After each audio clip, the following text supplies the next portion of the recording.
तो आज हम लोग जानेंगे कि एप्लीकेशन कैसे लिखते हैं। तुम लोग के एग्ज़ाम में ये 5 मार्क्स का आता है, तो इसीलिए पूरी कंप्लीट देखना, ठीक है। सो बेसिकली 2 टाइप के आते हैं, एक तो प्रिंसिपल और एक तो एडिटर, ठीक है। ये टॉपिक चेंज भी हो सकता है बट जनरली यही दोनों का होता है, तो इसलिए मैं 2 का लाई हूँ। बाकी का अगर चेंज होगा तो तुम थोड़ा बहुत एडजस्ट करके लिख दोगे, ठीक है। सो स्टार्ट में 2 लगाना है, ये सब में सेम होता है, इसमें कुछ चेंज वाली बातें नहीं है। तो 2 तो सब में लगेगा, तो 2 लिख देना। उसके बाद 2 द, यहाँ मैंने प्रिंसिपल को लिख रही हूँ तो प्रिंसिपल लगेगा, बाकी तुम जिसको लिखोगे उसका लगाना होता है, ठीक है। उसके बाद यहाँ पे अपने स्कूल और कॉलेज का नाम लिख देना, ठीक है। फिर उसका एड्रेस लिख देना कि वो कहाँ पे है, ठीक है, सिंपल है। एंड फिर आता है सब्जेक्ट रिगार्डिंग जो भी क्वेश्चन में तुम्हारा टॉपिक दिया होगा ना, रिगार्डिंग के बस वो टॉपिक लिख देना रिगार्डिंग के बाद, ठीक है। इतना सेम रहेगा। तुम फॉर्मेट लिख के ले आओगे ना, स्टार्टिंग और एंड का जो फॉर्मेट होता है, तुम्हारे आधे से ज़्यादा मार्क्स इसी के मिल रहे हैं, ठीक है। तो फॉर्मेट बहुत इंपॉर्टेंट होता है, तो फॉर्मेट को अच्छे से देखकर और याद कर लेना और लिखकर प्रैक्टिस भी कर लेना, ठीक है।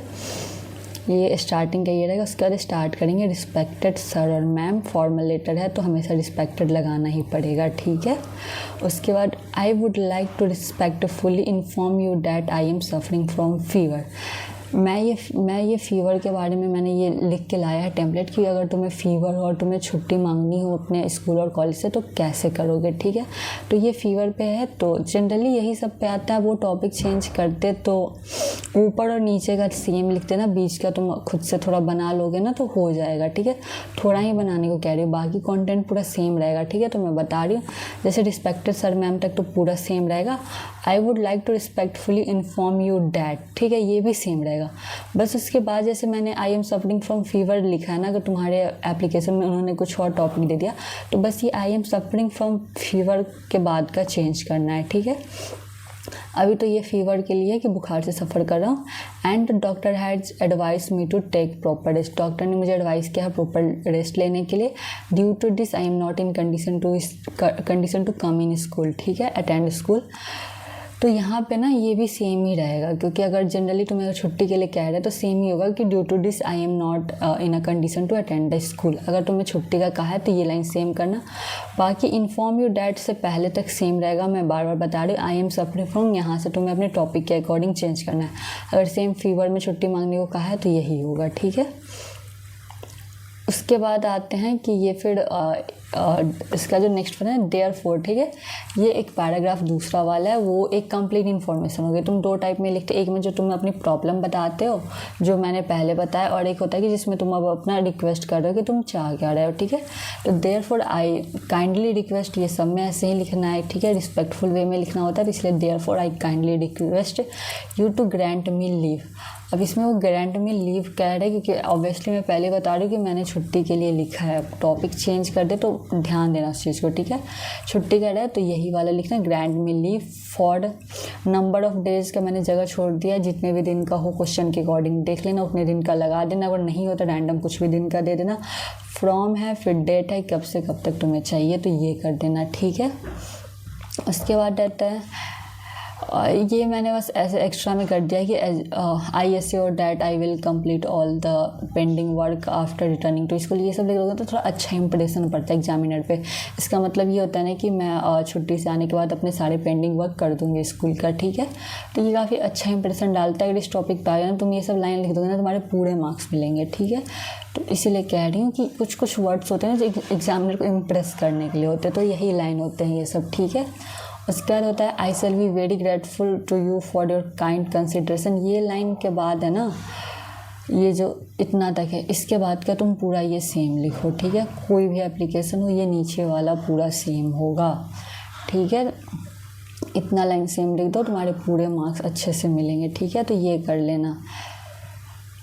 एंड अब दूसरा एक आता है जनरल, वो जनरली एडिटर का आता है, ठीक है। तो मैं ये और बेटर में बना के लाई हूँ, जिसमें तुम्हें ज़्यादा मेहनत भी नहीं करनी पड़ेगी।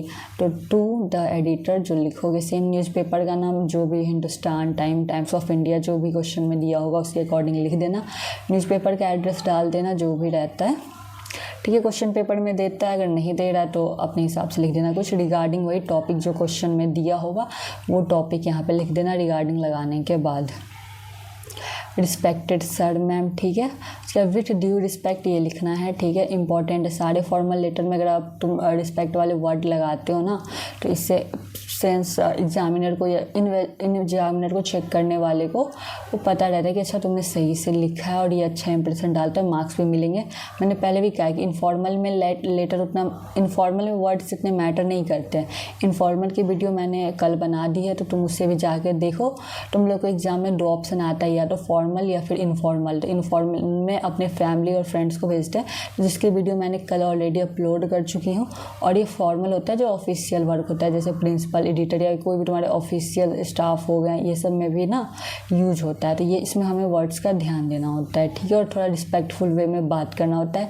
इनफॉर्मल फैमिली फ्रेंड्स को होता है तो थोड़ा वर्ड्स का उतना डिस्ट्रैक्शंस नहीं होता है। तो तुम दोनों को एक बार देख लेना, तुम्हें जो ईजी लगे वो एग्जाम में लिख के आना, क्योंकि कोई एक ही लिखना होता है, ठीक है।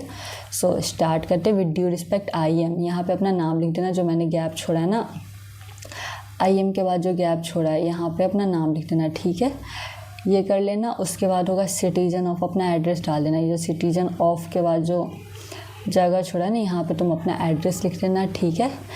एंड उसके बाद I wish to draw the attention of the concern authorities through the columns of your estimated newspaper towards the serious issue of.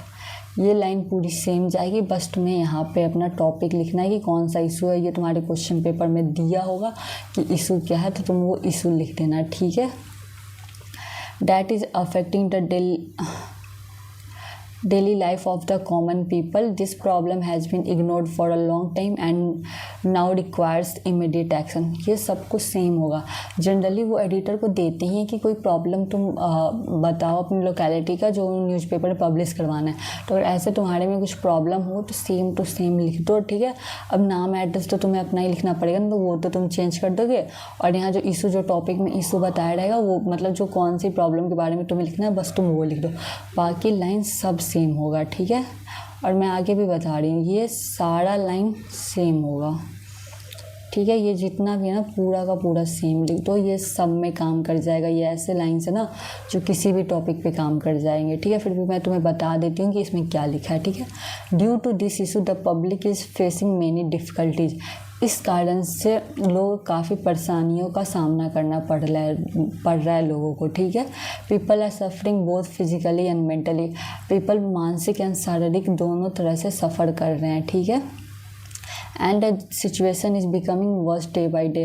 दिन पर दिन सिचुएशन और ख़राब होती जा रही है। Students, elder people and working citizens are the most affected. जो स्टूडेंट्स होते हैं, जो काम कर रहे लोग होते हैं, या फिर जो बुजुर्ग लोग होते हैं ना, उन्हें ये सब सिचुएशन से ज़्यादा प्रॉब्लम हुई है। कोई भी सिचुएशन हो, सबसे ज़्यादा यही लोग अफेक्ट होते हैं, ठीक है। तो ये कॉमन सी बात है, इसलिए मैं कह रही हूँ ये सब पे चल जाएगा। तुम्हारा टेंशन ही ख़त्म हो गया अलग अलग टॉपिक पे याद करने का, ठीक है। तो ये टॉपिक सब पे चल जाएगा। Lack of proper management and public awareness has added to the problem. मतलब लोगों को इसके बारे में कम जानकारी और मैनेजमेंट का ना होना, सही मैनेजमेंट का ना होना, इस प्रॉब्लम में और बाधाएं डाल रही है, ठीक है। If timely steps are not taken, it may lead to more serious consequence in the future. अगर टाइम से स्टेप्स इसके तरफ कदम नहीं लिया गया ना, तो ये फ्यूचर में और ज़्यादा प्रॉब्लम क्रिएट करेगा, ठीक है। तो ये कोई भी सुना है ना, ये लाइनें तुम्हारी सेम ही होगी, ठीक है। तो इसीलिए ये लाइन को तुम बस याद कर जाओ, ठीक है, और इसे लिखने की प्रैक्टिस कर लो, ठीक है। And here is the last one. As the situation is not good. जैसा कि सिचुएशन अच्छा नहीं है, I request you to highlight it through your newspaper so the authority will take some action on this issue. जैसा कि situation सही नहीं है, मैं आपको रिक्वेस्ट करती हूँ कि आप अपने न्यूज़पेपर में इस सिचुएशन को पब्लिश करें, ताकि अथॉरिटी को इनके बारे में पता चले और उनके लिए वो इस पर कुछ एक्शन ले पाए, ठीक है। Thanking you, your sincerely. अपना नाम लिख देना अपना, और यहाँ पे अपना एड्रेस दे देना, ठीक है। बस सिंपल सा इतना करना है, समझ गया ना। इतना तुम कर दोगे ना, तुम्हारे 5 मार्क्स कहीं नहीं जा रहे, ठीक है। एप्लीकेशन तो तुम बचपन से लिखते आ रहे, तो तुम्हें उतनी प्रॉब्लम नहीं ही होगी। और मैंने इसका तो एडिटर वाले में लगभग सेम ही उतार देना। तुम्हें बस अपना नाम, एड्रेस और वो जो क्वेश्चन के अकॉर्डिंग टॉपिक चेंज करना, बाकी तो पूरा सेम करना है। कर लेना, 5 मार्क्स तुम्हारे कहीं नहीं जा रहे। बाकी कोई भी कन्फ्यूज़न हो तो कमेंट कर दो, ठीक है। बाकी ऑल द बेस्ट।